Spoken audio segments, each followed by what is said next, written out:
Hello and welcome back everyone. In the last video, I have already discussed the differences between glycogenesis and gluconeogenesis. And in this video, I am discussing about the differences between glycogenesis and glycogenolysis. First, genesis means formation or to making something, okay? And lysis means breakdown of something, okay?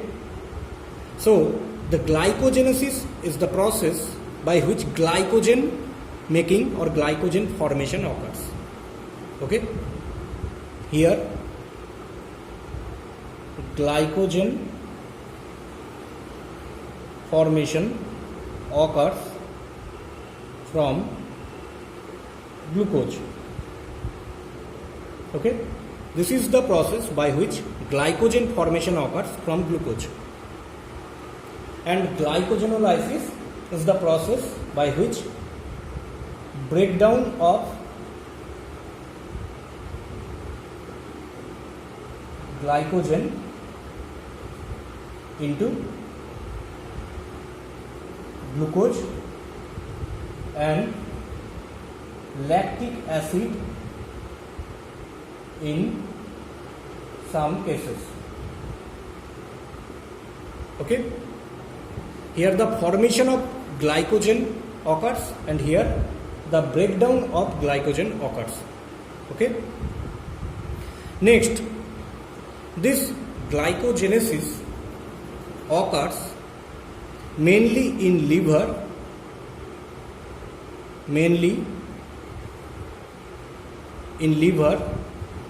and muscle cells of the body, okay?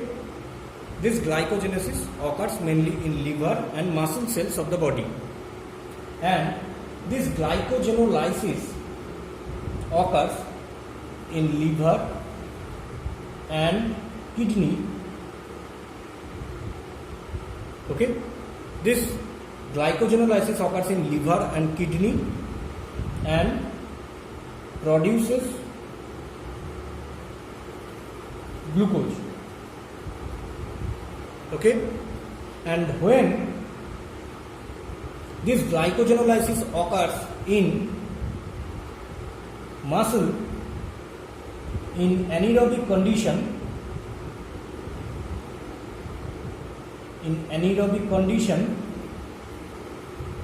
then lactic acid formation occurs, okay? That means lactic acid forms. I am again repeating this point. This glycogenesis occurs mainly in liver and muscle cells, and glycogenolysis occurs in liver, kidney and muscle cells. In liver and kidney, when this glycogenolysis occurs in liver and kidney, produces glucose, and when it occurs in muscle in anaerobic condition, it produces lactic acid, okay? That means lactic acid formation occurs when it occurs in muscle in anaerobic condition. Next, purpose, okay? Next is, what is the purpose of glycogenesis and glycogenolysis? Main purpose is to store excess glucose as glycogen in the body, okay? Main purpose of glycogenesis is to store excess glucose as glycogen in liver and muscle cells of the body, or simply in the body.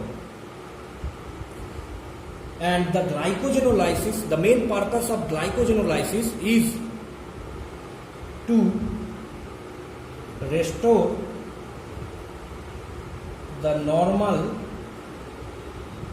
blood glucose level in the body during starvation, okay? That means when blood glucose level decreases during starvation, then this glycogenolysis occurs, okay, and through this glycogenolysis glucose formation occurs, which helps to restore the normal blood glucose level. Okay, that means during hypoglycemic condition, that means when blood glucose level decreases in the body, then through glycogenolysis restores the normal blood glucose level in the body. This is the purpose of glycogenolysis. Now comes to the hormonal regulation. Okay. Now this is the hormonal regulation of glycogenesis and glycogenolysis. This glycogenesis process is influenced by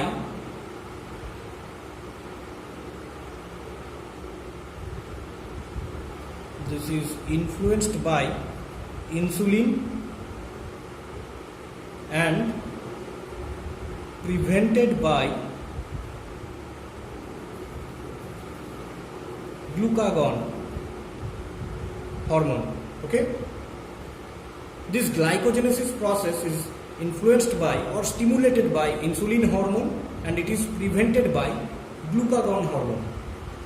This insulin hormone is secreted from the beta cells of islets of Langerhans of pancreas, and this glucagon hormone is released from the alpha cell of islets of Langerhans of pancreas.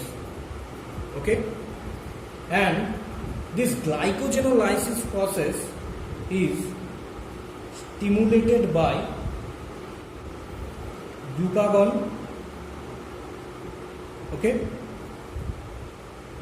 this glycogenolysis process is stimulated by glucagon hormone and also by epinephrine. Okay, and it is inhibited by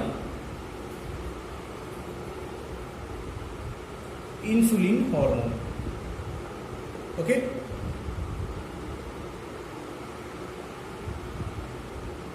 this glycogenolysis process is stimulated by glucagon hormone and by epinephrine or adrenaline hormone. This hormone is released from the adrenal medulla, okay, and inhibited by insulin hormone. So that's all about the differences between glycogenesis and glycogenolysis. This is the basic difference. Okay, I hope this video is helpful. If you really understand this video, then like this video, share this video with your friends and subscribe my channel for getting more videos. Thank you very much.